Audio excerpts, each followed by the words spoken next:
మన ప్రభు అయిన రక్షకుడైనటువంటి యేసుక్రీస్తుల వారి పేరిట మీ అందరికీ నా యొక్క నిండు వందనాలు తెలియజేస్తూ ఉంటున్నాను. ఈరోజు దేవుని యొక్క వాగ్దానము కీర్తనల గ్రంథము 78వ అధ్యాయము 15వ వచనము.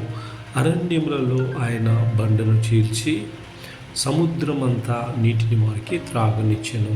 దేవునికి స్తోత్రం. నా ప్రియ సహోదరుడా, అరణ్యములో ఇజ్రాయేలు ప్రజలు నడుస్తూ ఉంటున్నప్పుడు 430 సంవత్సరములు దేవుడు వాళ్ళను ప్రతి సమయములో కాపాడుతూ వచ్చి ఉంటున్నాడు.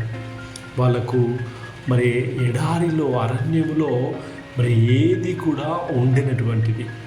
ఆ సమయంలో కూడా ఆయన వారికి బండ నుండి సమృద్ధి అయినటువంటి నీళ్లను ఇచ్చి ఉంటున్నాడు. అదే విధముగా పగలంతా మేఘ స్తంభములాగా రాత్రికాల సమయంలో అగ్ని స్తంభములాగా కూడా వారికి తోడిండి నడిపించున్నాడు. ఆకాశము నుండి ఆయన మన్నాను కురిపించుంటున్నాడు. మనం అనుకుంటాం చాలాసార్లు నా జీవితంలో ఏది అవ్వట్లేదు అని. నా ప్రియ సహోదరుడా, ఇజ్రాయేలు ప్రజలకు కూడా అలానే ఉండేది.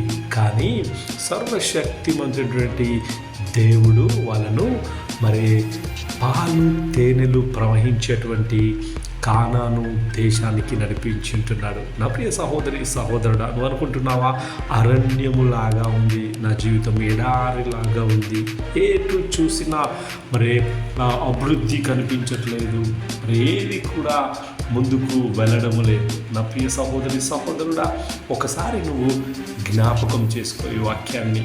అరణ్యములో ఆయన బండను చీల్చి నీటిని ఉబిగించాడు.